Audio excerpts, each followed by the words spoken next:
I think Mark's already introduced very much the direction I was planning on going today. Good Friday.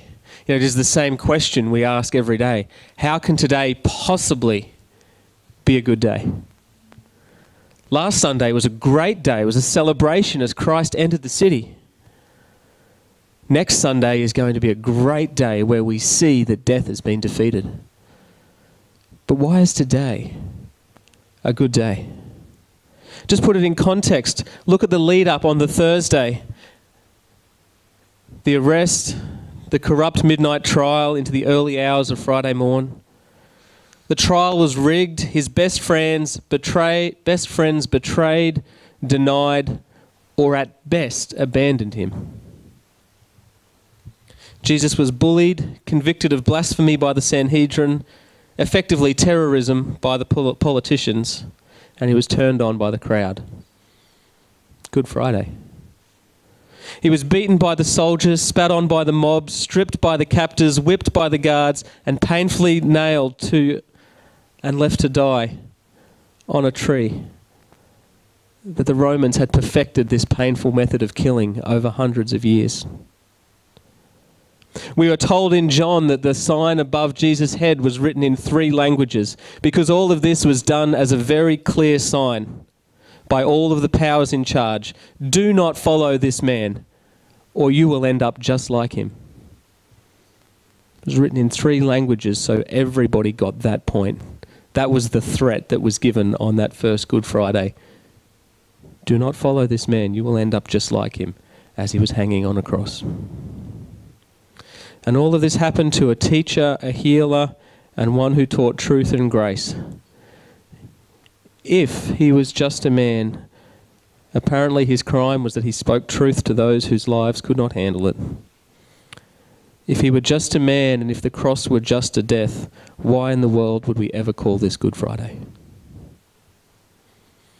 Now we know that Jesus was so much more than just a man, and today, 2,000 years ago, in Jesus' death, this is the day that all of those forces that were aligned against Jesus would be put in their place. And I was trying to think of a good analogy. You know, what if somebody hasn't grown up in the church? What if they don't know the story of God? What if somebody didn't grow up learning the Old Testament and the Jewish traditions and what these meanings were? Why would we call this Good Friday? Why do we celebrate something so bad? And the best analogy I could actually come up with was a Tuesday in 1944. June 6, 1944 is actually a terrible day that we celebrate. Anybody recognize what day that was? It was D-Day. This was a day when an entire continent was held in the grip of evil. And 150,000 soldiers stormed the beaches of Normandy against what the world considered was the greatest evil and under the greatest threat of this Atlantic wall that nobody could breach. 4,500 soldiers conservatively would die that day on the Allied side, and over 10,000 would be left so injured that they could never fight again. That was a terrible day. But that was the day in which that evil died. Sure, it would continue to fight on for a few more years afterwards. But everybody who knew what they were looking at, the military strategists who saw the results of that day, knew that at that point, the war was done. That was a blow against which Hitler would never recover. The war would continue for a few more years, but it was done. Now, this is a small and imperfect analogy, but it gives us a picture of why we call today good. Not merely because Jesus died. We don't celebrate the death of a good man, but because this was the day when the Messiah invaded the empires of sin, the empires of evil, the empires of death in this world. And it's the day when they would throw everything they had at him. You know, I preached last Sunday about everything that was aligned against Christ, politically, socially, economically, religiously. The powers of evil and sin threw everything that they had at Jesus on this Friday. And for a split second, in the light of eternity, they thought they'd won.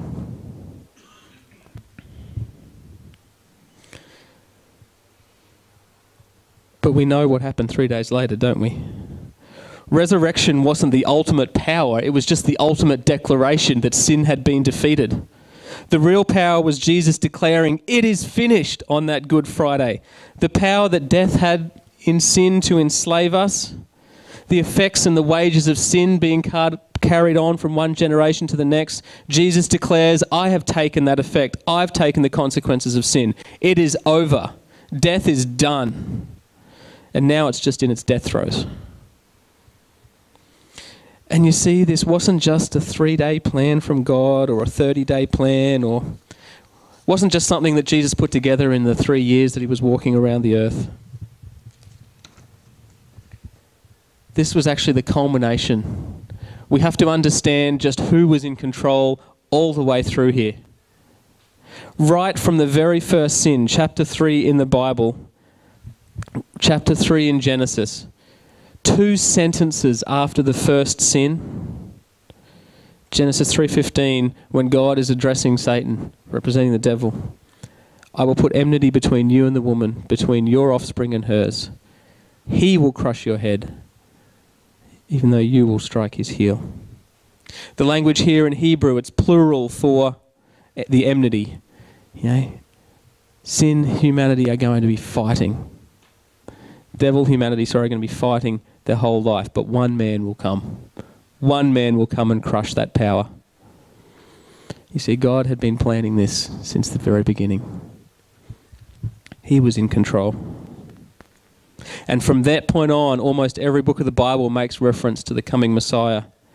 And this is the good news, that on this good day, the one day God as Messiah would come and crush death and sin.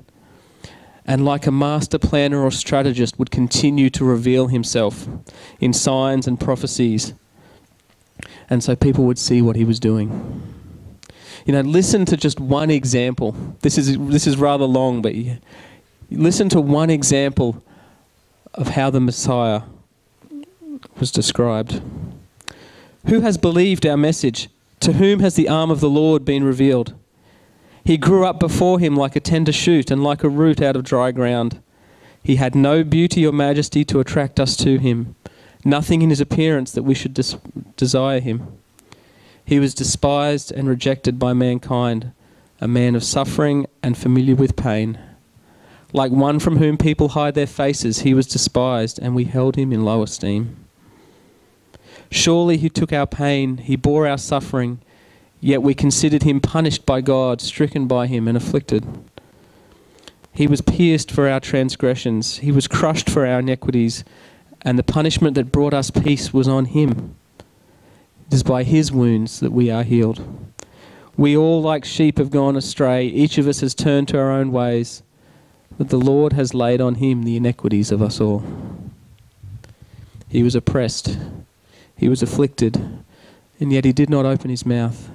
He was led like a lamb to the slaughter, and as a sheep before its shearer is silent, so he did not open his mouth. By oppression and judgment he was taken away, but yet who of his generation protested? He was cut off from the land of the living. For the transgressions of my people he was punished. He was assigned a grave with the wicked, was with the rich in his death, and though he had done no violence, nor was any deceit in his mouth. But yet it was the Lord's will to crush him and cause him to suffer. And though the Lord makes his life an offering for sin, he will see his offspring and prolong his days, and the will of the Lord will prosper in his hand. And after he has suffered, he will see the light of life and be satisfied. By his knowledge, my righteous servant will justify many, and he will bear their iniquities.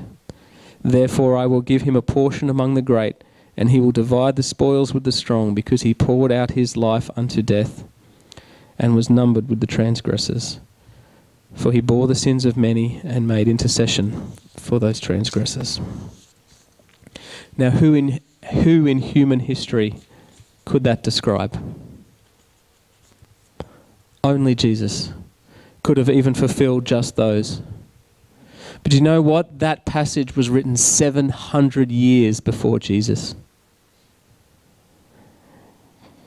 God has always revealed himself through prophecy by showing that he is the one that is outside of time. But it's a great example also of his power and a great assurity for us that God has everything under control. You know, just in the verses that we read just before this sermon, there were 2 prophecies alone that John referenced about them dividing his garments, and about Jesus being thirsty and what he was given to drink at the end. Just 2. Depending on how you count, there are hundreds or thousands of prophecies about Jesus in the Old Testament, and he fulfilled every single one of them. God was in control on that Good Friday. God was in control all the way back to Genesis 3. God was in control a long time before that. And you know what that tells us? That God is still in control now. God had a plan then, God has a plan now. God actually thwarted the plans of the enemies. I don't know if you ever thought about this, but we sometimes ridicule the Sanhedrin and the Sadducees and the Pharisees. Sometimes we put a bit too much scorn on them, but they were incredibly bright people. They were the scholars of the day. They were the teachers of the day. They would have known these prophecies.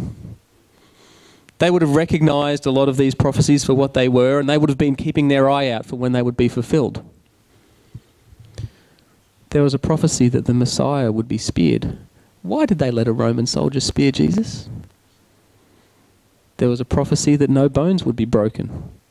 Why didn't they order the Roman soldiers to go and break Jesus' bones? There was a prophecy that they would cast lots for the Messiah's clothing. Why didn't they just go up and buy that clothing, given some astronomical amount of money to the Roman soldiers so that they didn't have to play lots for them? See, I think God was actually blinding them to what was happening. He was allowing all of these prophecies to be fulfilled, and we would look back and yet again we would say God was still in control. God was in control on that dark day, just as he's in control every other day.